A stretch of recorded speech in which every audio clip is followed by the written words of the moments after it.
If there's a hill I'm willing to die on, it's this one. If you're talking shit about the algorithm, it's probably not going to help you in the algorithm. You know what I mean? Like, probably not. Where is it getting you? It's not getting you anywhere. And it goes back to, toxicity. It goes back to people who have nothing better to do with their time other than to try and bring you down. It's like, what good is that serving that person? It's not. It's not helping at all. The theme of this entire conversation is, you got to worry about yourself. Look out for number one. Otherwise, you're way less useful to other people.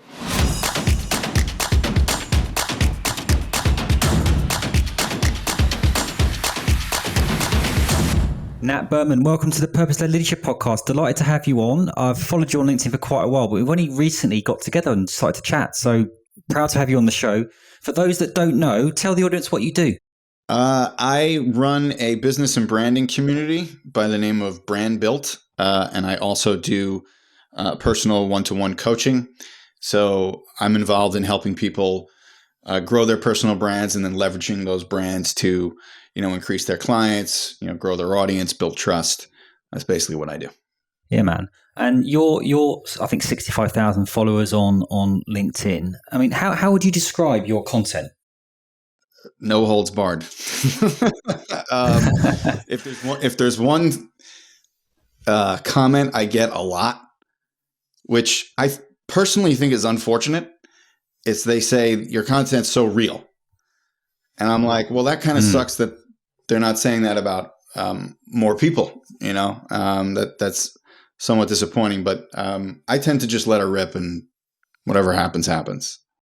Yeah, man. Because I want to delve into this. There's a lot of people on LinkedIn, I think there's a lot of LinkedIn coaches or personal brand people like yourself. And there's a lot of template stuff going on. There's a lot of similar stuff, a lot of selfie stuff going on. A lot of people saying that they're real and really they're not.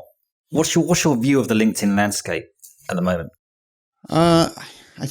My view is everybody's trying to make a living. And some people are trying to make a living in a way that they can do it very quickly, which I don't necessarily subscribe to. And some are trying to build real relationships and real networks. That's something that I do subscribe to.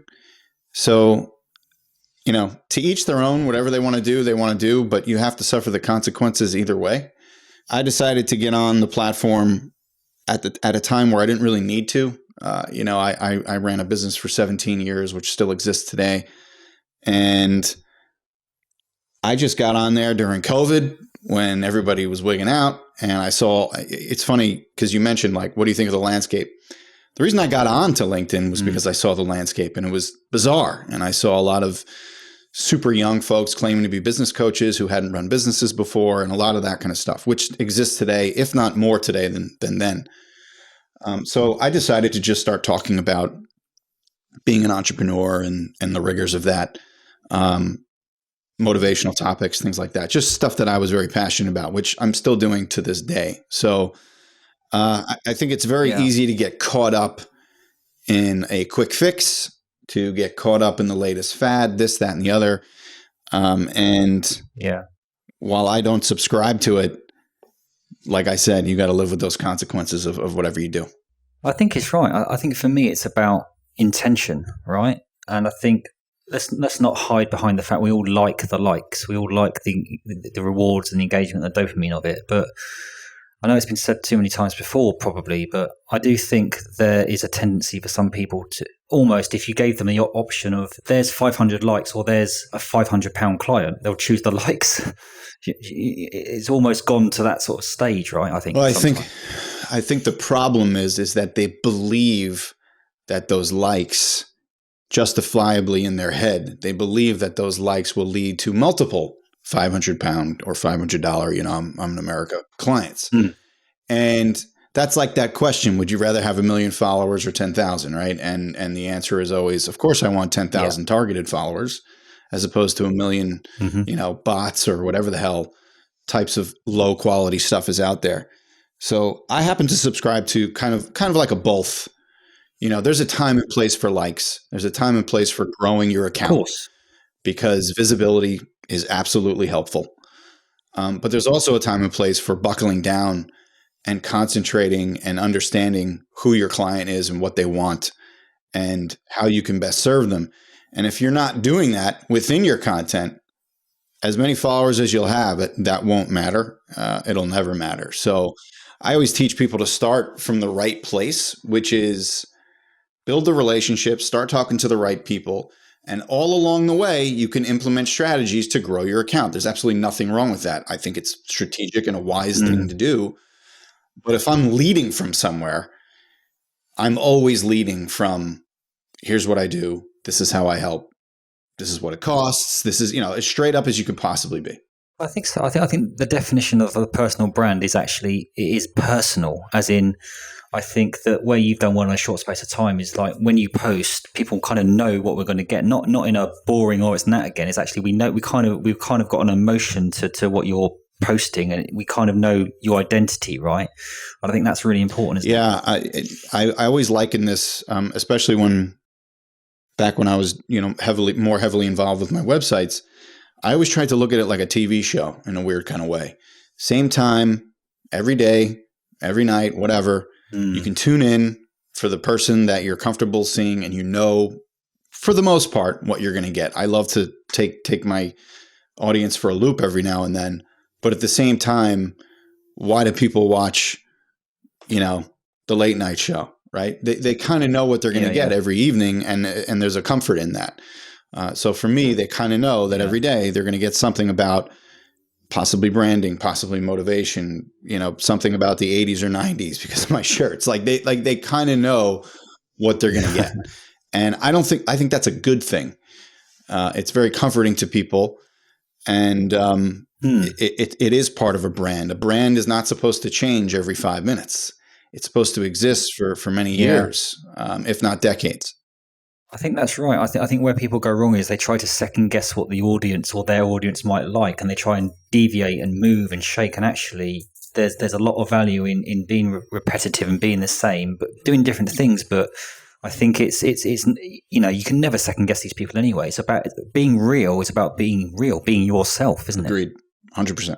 So you've only been on the platform for 2 or 3 years. Yeah. Right? So I started in late 2019 and kind of took like a break. So from around 2021-ish to 2023, I didn't really post anything good or terribly new. It was a lot of repurposed stuff. I didn't really engage. I just kind of stayed on the platform, but I definitely did not take it seriously like I do right now. Yeah. So 2023, I went really hard in January. So yeah, absolutely. Congratulations on how well you've done on LinkedIn. You must be proud of what you've achieved in a short space of time, right? Yeah, it's cool from a vanity perspective, I suppose. But I think what really matters is the fact that, I believe that an impact is truly being had. A business is being grown. Other folks are starting to do well. And so the real measurement of being successful is how your clients are doing, how the folks in your community are doing. And just like you said, it feels great to get likes and comments. Like, I'm not going to lie. It's kind of cool. Like, holy shit, I got 300 comments in like an hour and a half, like the dopamine's there and you can't, your body can't like resist dopamine. I can't press a button and be like, I'm not going to be affected by this. But when all that kind of settles and you're sitting there and not getting clients and not getting business, you kind of realize like that doesn't mean shit. And I have a very intentional strategy behind everything. It's like, yes, the views are important for me, but they're important because of the message that I'm delivering. So I feel like if I'm delivering the right message, the more people that see it, that logically makes sense. If I'm strictly, and by the way, I have nothing against people who want to have 1 million followers for the sake of having 1 million followers. That's not my strategy. That's not what I desire to do. But more power to you. If you want to do that, go right ahead and go these, I guess the influencer route. I don't know how you would coin it, but it's an interesting line. It's an interesting combination. Let's dive back into LinkedIn a little bit later. I'm sure the audience want to know more about you as an individual. Your content is very potent and powerful and very honest and open, which is great. But why don't you paint us a picture of kind of like since school to now in terms of, your highs, your lows, and your journey of life, really? That's all right, man. Nat? Okay, sure. I'm trying to think of something that's almost appropriate because I love to lead with failure and stuff you learn from in life that you kind of either not necessarily regret, but you could have done better. I've always been highly competitive, and when I was younger, I wanted to be a professional tennis player. And when I got older, I was doing stand-up, and I had a fair amount of success in each. But in each one, tennis, I burned out. So that was around 13. I used to miss school and train with my coach. And when I did stand up, I did really well for like 10, 12, routines. And then on like the last one, I bombed. And I remember not getting back up there. Are you quite a fierce, quite a sort of direct stand-up? We really quite harsh on people? Not harsh on people, more self-deprecating. I used to make fun of myself a lot. Right. And then when I sort of, I guess, entered like more of the real world stuff, more failure as far as my own. I was in sales, so I was a recruiter, and I did a lot of cold calling. And lessons I always learned from that. Well, first of all, I never should have had a boss in my whole life. That's something I knew from day one. And so I kind of knew immediately working for people was not for me. And thankfully it took about 6 years to get out. But I learned so many great lessons back then, which was just, I was so against cold calling that I would like pretend to be on the phone and not even talk, because I had a boss who like recorded our phone time. He was kind of nuts. And I remember just sitting there like with the thing like off the phone, off the hook, so it would look like I was on the phone. But I look back, I'm like, boy, that was dumb. Like how, like I should have just gone through the fire, gone through the motions, built a business and gotten to the other side and seen, the fruits of that labor. And so when I started my own business, that was the first time where I really was motivated to just push through and make it to the other side where, eventually I would be like, okay, this is my own and it's working. And so I started a website back in 2007. And by 2008, it was about 9-10 months in, it was making not enough money for me to, quit my job, but enough where I had enough saved up for like 6 months or whatever. And so I took a shot. 2008, it was in the summer. I quit. And I went all in on these websites and, thankfully never looked back. And, I'll never forget just the feeling of working for myself. It was almost like a switch went off where I just worked a billion times harder. And, a good 12, 15 hours a day for, a good 2 to 3 years. And, the juice was totally worth the squeeze. I would do it all again. And I am doing it all again. That's the funny thing. It's like full circle. Starting a whole new business. Yeah. And that's why you see me on LinkedIn as much as I do. That's my version of putting in these insane days and building something. And, it's just funny to me because for so long, 2023 was just a year of one-to-one coaching. That's all I did. That's all I focused on. But it was all for a purpose. Yeah.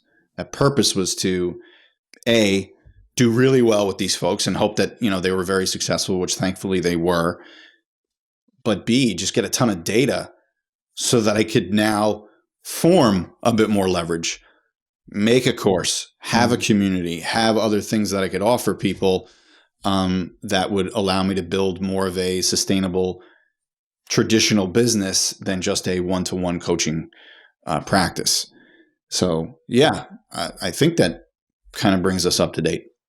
That's great. So in terms of the coaching that you do then, obviously it's LinkedIn based, but are you not more of also a mindset coach and health and wellbeing stuff? Because you seem very in that area. I would definitely say that life coaching is a part of the process for sure. I mean, I've had, before I even did the business and branding, that was actually a demand that came up. So initially it was all, life coaching and business coaching. So helping folks definitely within mindset and confidence and productivity. A lot of people have trouble focusing. One thing I'm pretty good at helping folks with is the ability to really identify a couple of things that are going on. That's my theory. My theory has always been that it's really 2 or 3 things you got going in your life that you really need to pay attention to. Everything else mostly is noise. But sometimes people have a hard time identifying what those 2 to 3 things are. But once you do, that's when you can really tackle them hard, go after a strategy, execute that strategy. And let's face it, I think the number one reason people hire a coach is for the accountability and being there for those people. I could write out a plan for anybody, right? The execution is usually the part where people need the most help with. Yeah, absolutely. And there's a lot of stigma around life coach. I've been one myself, I still am. I do lots of coaching myself. And I think I've won hearts and minds in a way of maybe being a bit vulnerable, being a bit open kind of stuff. But how do you kind of win hearts and minds and beat the skeptics around, oh, it's another life coach just saying the same kind of stuff? Yeah, that's a really good question. I think that consistency of your message, I think that outlasting people definitely helps. I know you've been in the game a long time. And honestly, I also think that, things like social proof, things like testimonials, referrals, I can sit here and say, hey, here's 10 people you could talk to that can, quantify, how I've helped them. And it's very hard to win someone over if you don't have proof. So one of the first things I tell people, especially if they're looking for a coach, is like, hey man, do your homework, or do the best you can. Yeah. So those two things that you mentioned about where most people go wrong or where people need to focus on is a couple of things. I mean, sometimes it's having a focus, isn't it? But sometimes it's saying no to things as well as saying yes to things. So how do you kind of get to that nub of kind of drilling people down and saying, look, just fucking do this, man, kind of thing? Some people are motivated.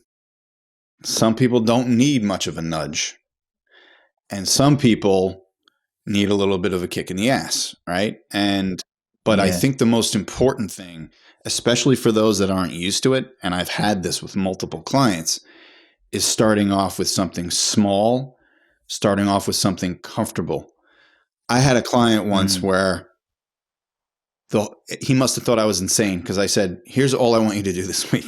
I was like, when you get home every day, all I want you to do is put your shoes in the same place every day for a week. Yes. That's all I care about you doing. And the guy must have been like, what the hell am I paying this dude for? And I'm like, trust me, just do it for the next week and see what happens.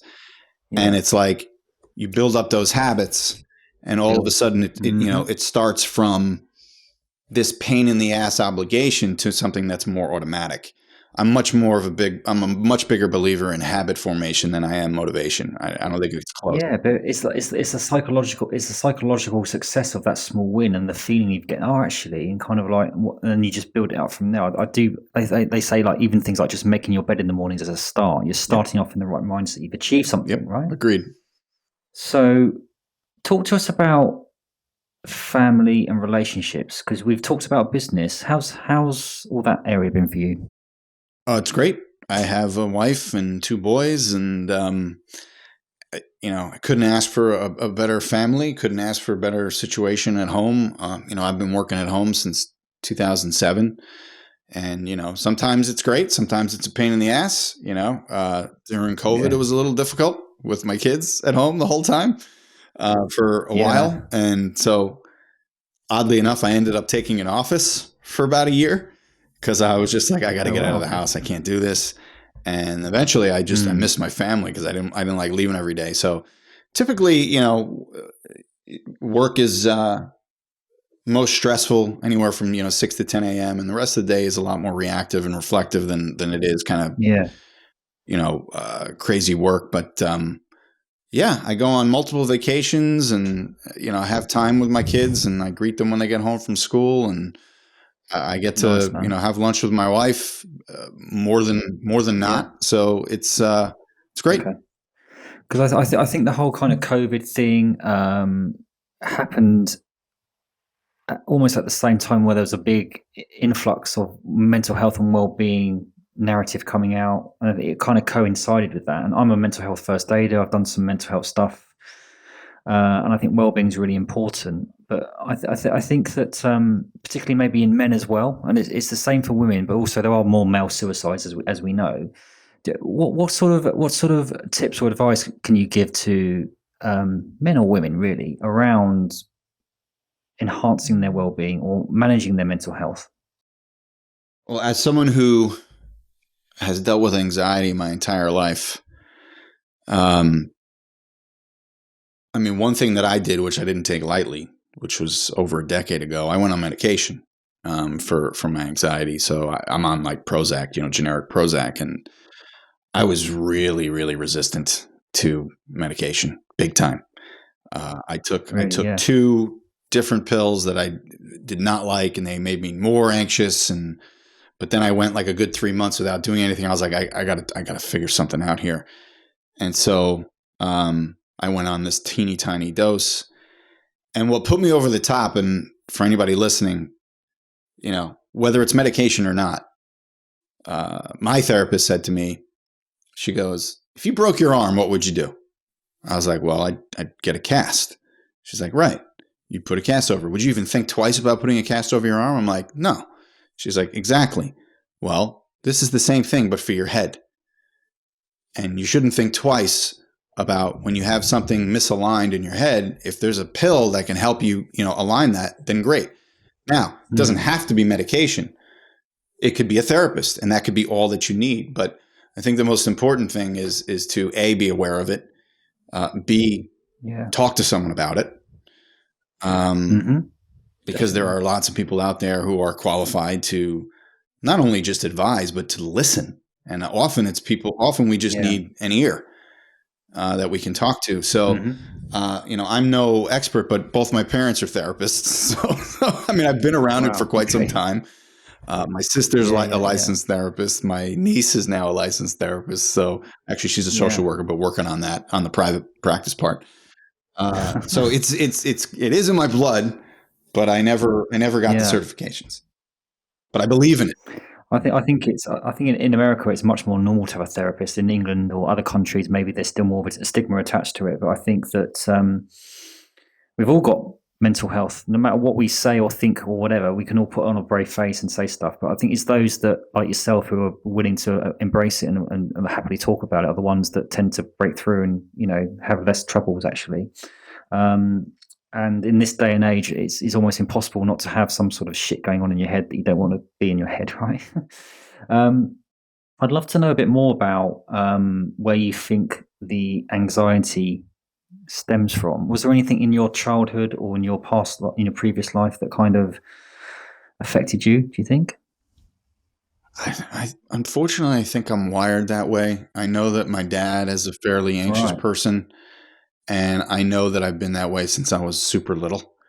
So while I would sit here and say, there was this traumatic incident that changed my life, I'm not in that situation. I don't have a specific thing I can point to. I know that I went to summer camp too young.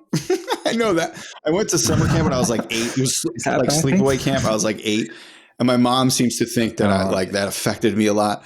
But I always kind of laugh that off because I'm like, all right, there are people who have been through far worse trauma than like summer camp. So, I mean, I do know that I've always had a relatively high strung personality and that I've had anxiety. Yeah.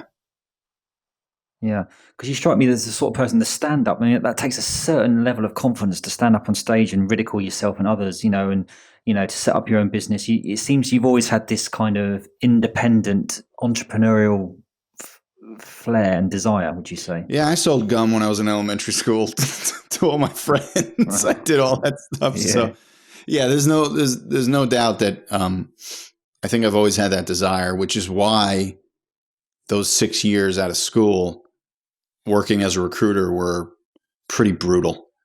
I mean, I'm grateful because I met my wife during that time, but outside of that, from a working perspective, I wasn't where I was supposed to be. There's no question about it. Or maybe I was. Maybe that was the learning lesson. Maybe I was supposed to be there for 6 years to teach me, like, to prove to myself how much I couldn't stand it. I don't know, but Cool. And where you are now, man.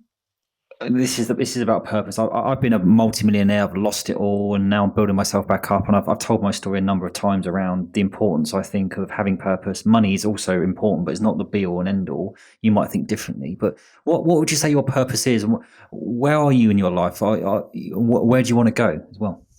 That's a fantastic question, and I think it started actually very many years ago when I hired my first coach.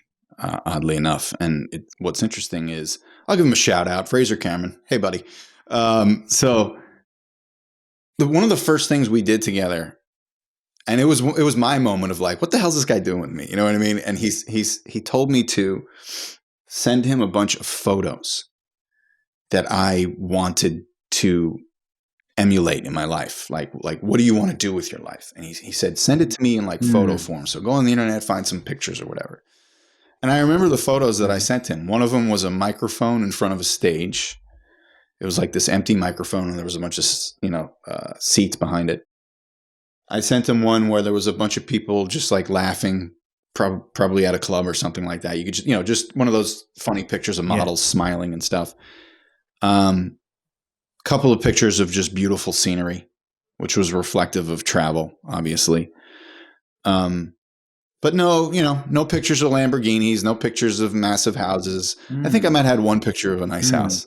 All right. Okay. But it took, I think, a good 3 years to crystallize that vision in my head. And you spoke to money, which is obviously a highly important topic for a lot of people. For me, it comes down to the ability to be able to do what you want, when you want, with who you want, and having the means to do so. And if that means living in a low income area where you can afford everything, then great. If it means living in a multimillionaire neighborhood, then so be it that way as well. And that to me comes down to personal preference. If I'm putting pressure on myself every day to live in a house that I have no business paying for, I ain't sleeping every night. So a lot of the way that I judge what I do is, can I sleep at night? And is my family provided for? And am I sane? And so for me, yes, I live in a nice home. I got a pool, that kind of stuff. But do I live in an ostentatious house that's obscene? No, because frankly, I don't think I'd feel comfortable affording it or paying for it. Like I said, I'm the guy that I need to sleep.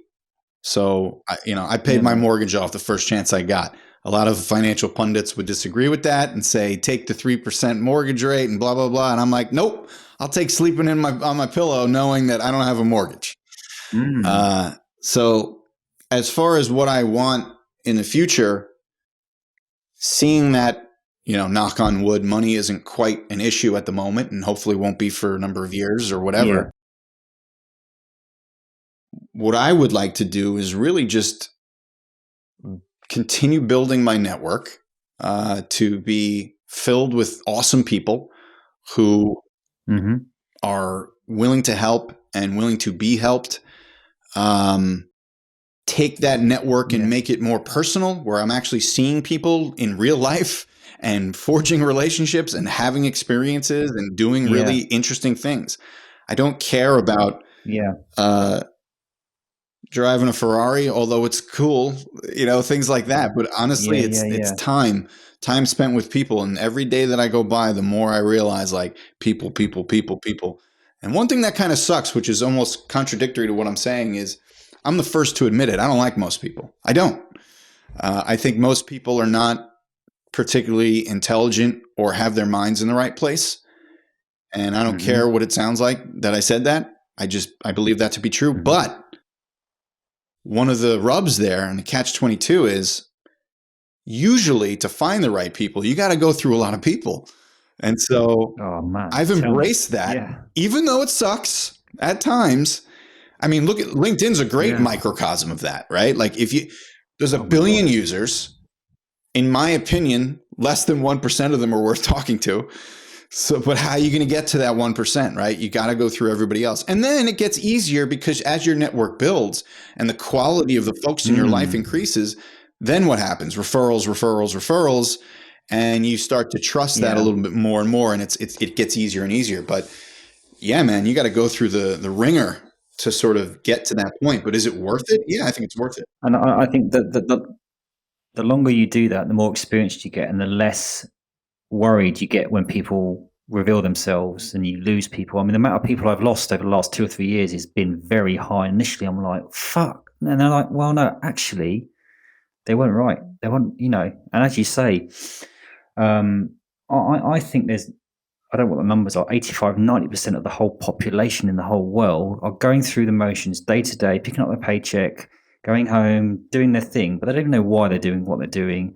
They're reading stuff, whatever, but there isn't any kind of, it's going to be quite harsh, but I don't like small talk. I like to have proper conversations with people that are going to make me grow and develop. And if those people aren't going to do that, then why should we waste our energy on them? It's a difficult thing to kind of convey, isn't it? But life's too short, man. I agree. I couldn't agree more. And I look at this as addition by subtraction. You may have less people in your life, but you are way more full when you have the right ones in there, right? So I would way rather have a tight-knit group of 3 than just some shit group of 30 that just is wasting my time. And you mentioned this year, I had some folks in my life that I distanced myself from big time, that just, it wasn't even their fault, but it kind of made me feel low. And when I would hang out with them, I just always thought I had to talk about like houses and cars and fucking trips and shit. And like, it wasn't even the trips. It was like, where'd you stay? As if to justify my place in the world, staying at a nice hotel as opposed to whatever. And I'd rather just be like, yeah, man, I went to Disney. It was really fun.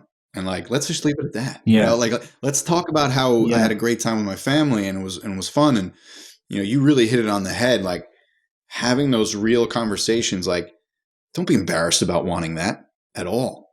Like, and the older I get, the more I can laugh at someone who's like, what, you're not wearing a so-and-so watch with that outfit? How could you? And I'm like, what, are you kidding me? Who cares? Like, what's the big deal? Like, I got no problem if you have style, but it's when people start pushing things that in my personal opinion don't necessarily matter in the grand scheme.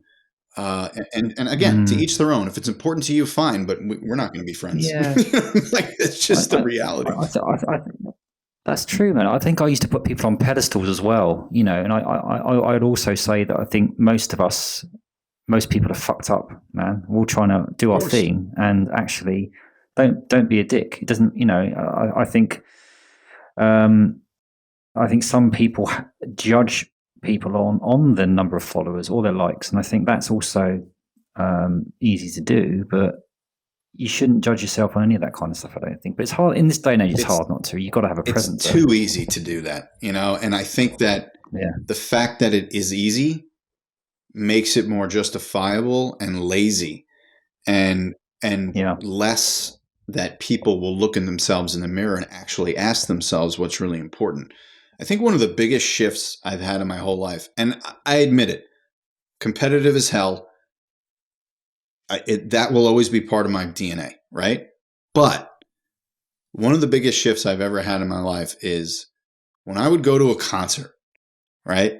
And I would see a big star or whatever, Pearl Jam or, U2 or, any of those people.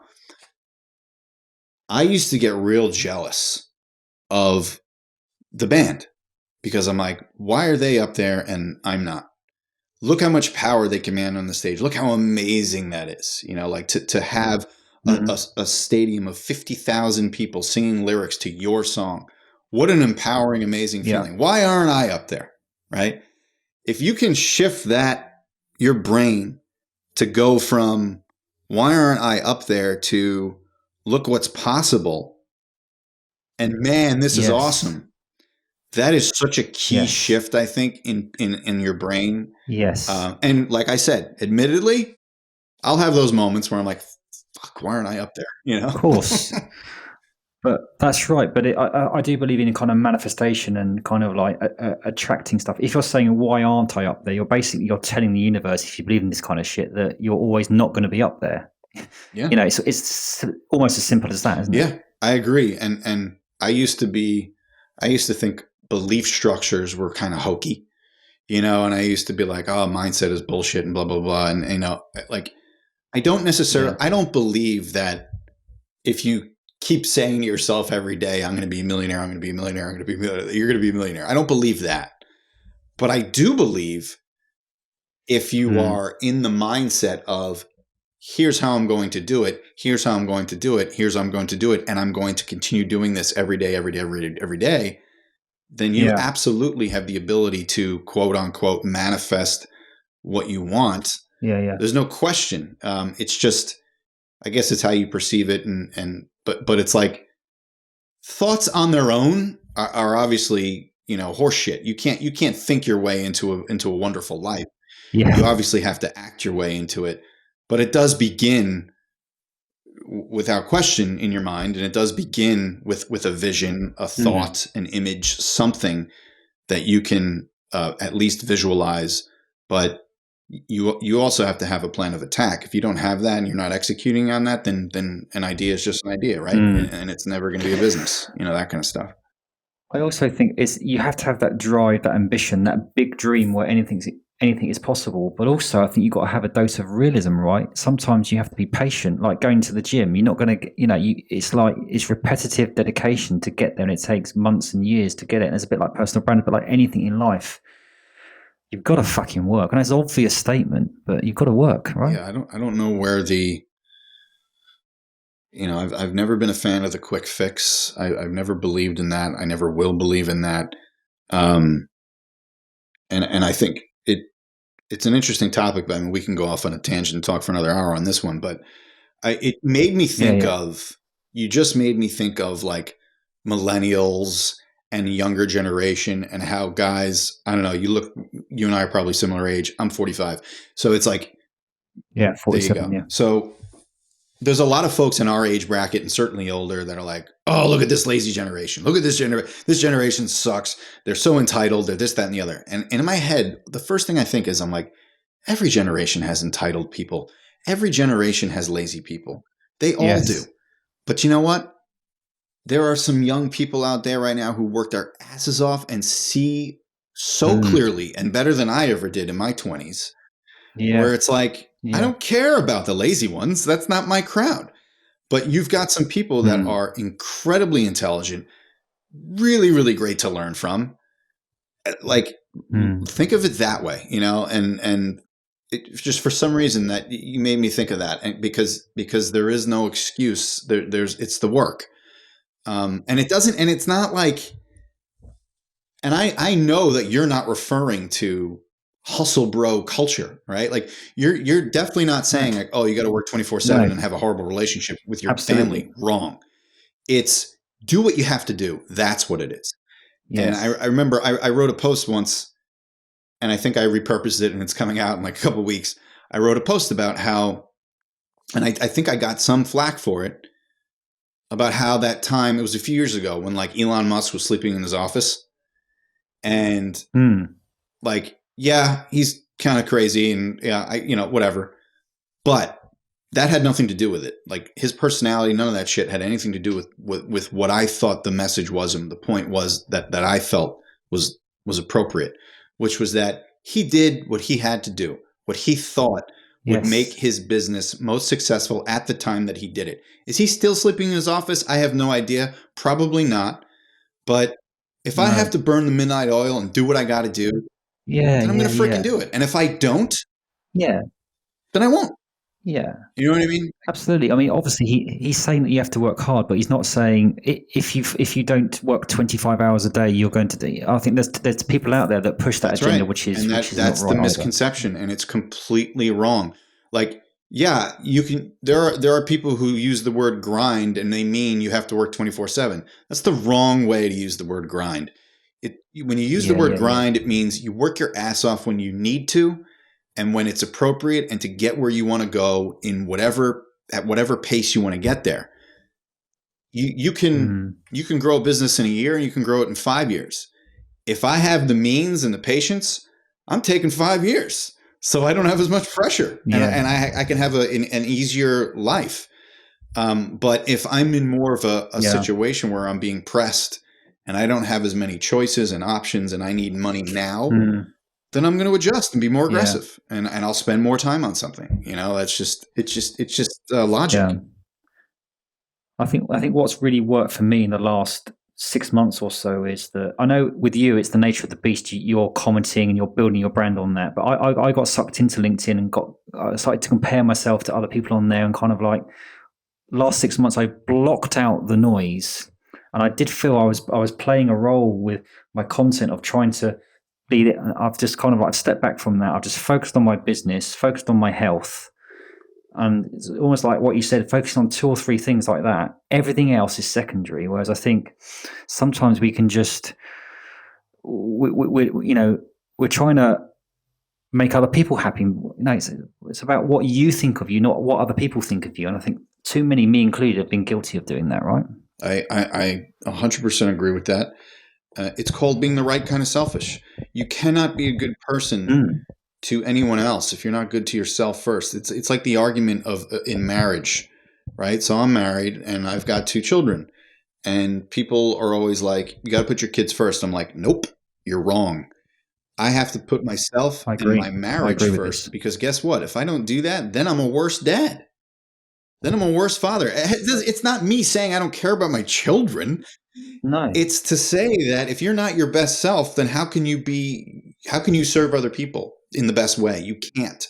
On that example, it's the Easter holidays here, and there's 2 weeks off. So I get my kids for 1 week of those because I'm separated from my ex-wife or divorced her and that kind of stuff. So I've had my kids all week. For 5 of those 7 days, I put them into a football club from 8 a.m. till 6 p.m. They absolutely fucking love it. And they come home and I spend quality time with them after. But if I tried to mix all that together, they would have a horrible time. My business would fail and the whole thing. So it's just about, working that out, right? And it's and to your point about how you use LinkedIn or treat your business or anything like that, like one of the things that has been a hot topic this week is like, oh, the algorithm changed and everybody's reach is lower and da da da da. Yeah. And what's interesting is it made me reflect and look at it, and I'm saying, well, what is my business, right? What is my goal? What am I trying to do every single day? And the main goal of my business is to build relationships. If the algorithm affects my ability to build relationships, then yeah, it kind of matters. But if it doesn't matter. Yeah. No.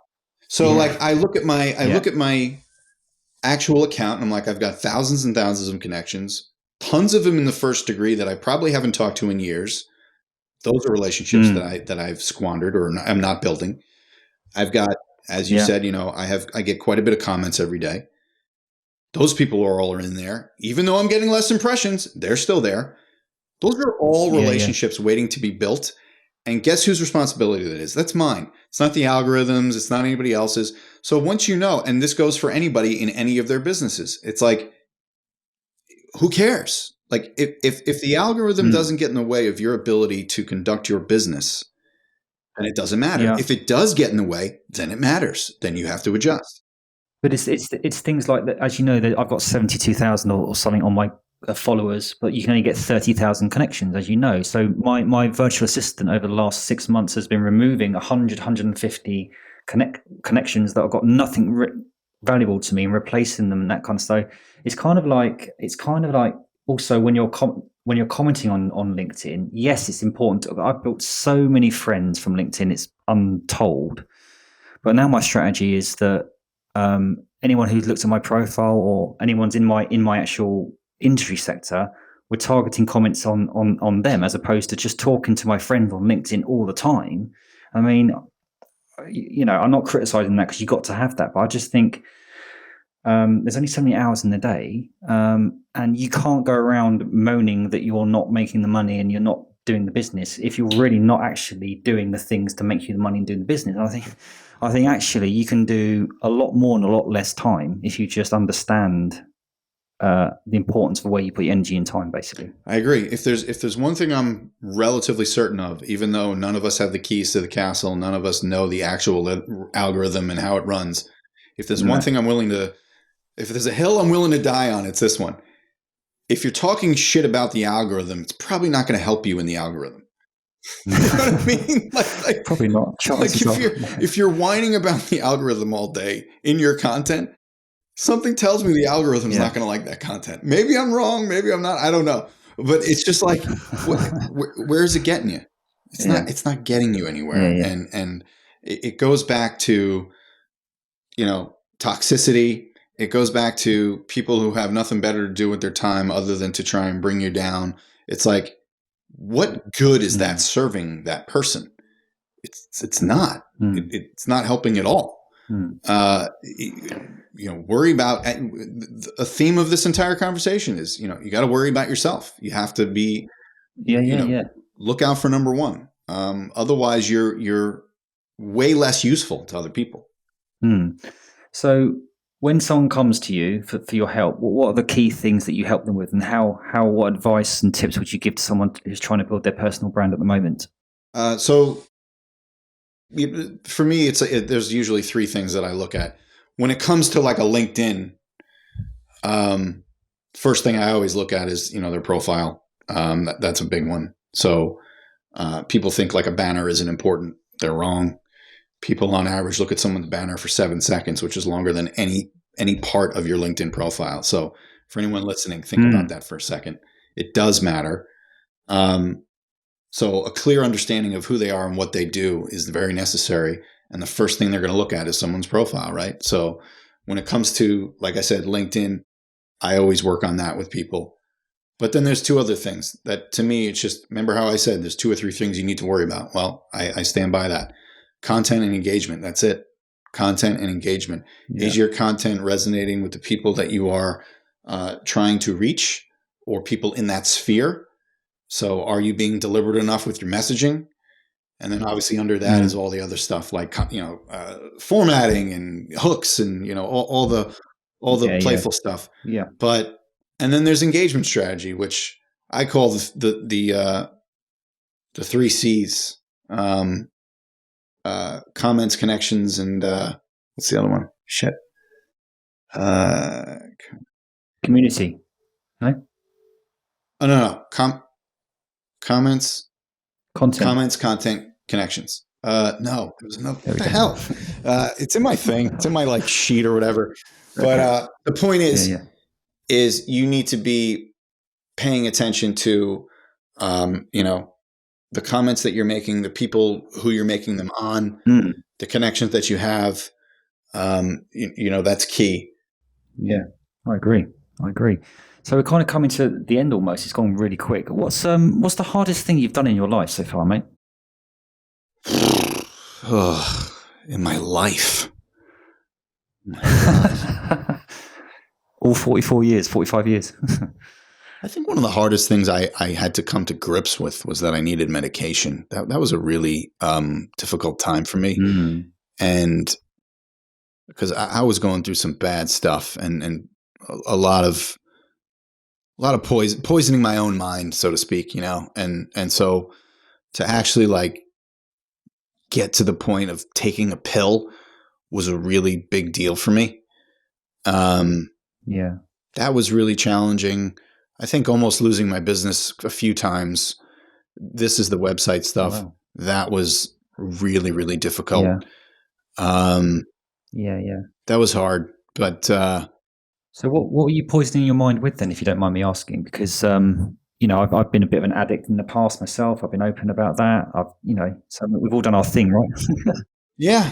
My biggest, my worst anxiety, what I am guilty of most, and what I tend to be most problematic with, which I think a lot of people with anxiety tend to deal with, is making mountains out of molehills, man. It's like something small becoming everything and attributing so much importance to the smallest thing. Like even, and it still happens to me, medication or not, like I'll have, I run a community, right? And we've got 111 members.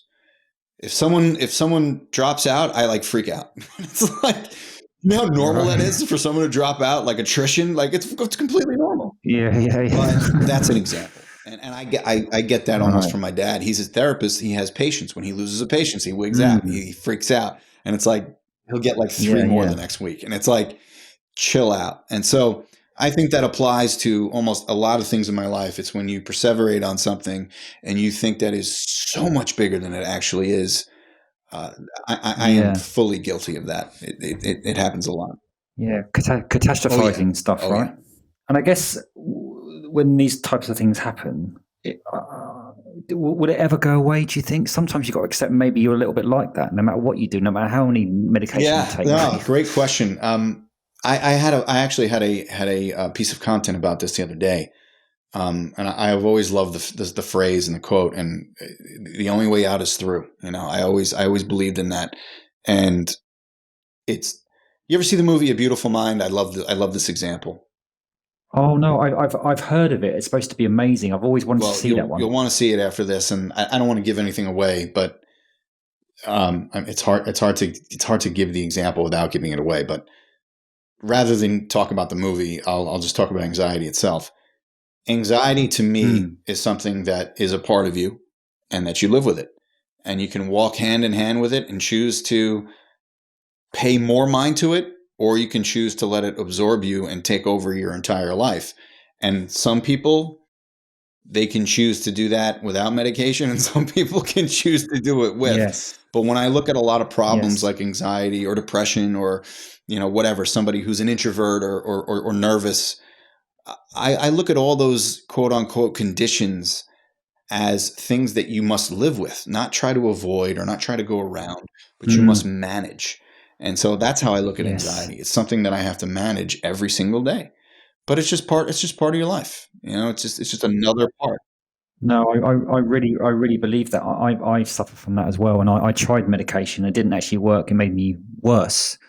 But what helped me was things like my diet, my nutrition, exercise, the content I was absorbing, eradicating the toxicity, and just kind of just doing the fucking work as well, man. Do you know what I mean? And embracing those feelings and accepting that I can be a bit introverted and shy and anxious at times, and sometimes I can be the most confident person in the world, and not beating myself up about it. But I just think it takes time. Yep.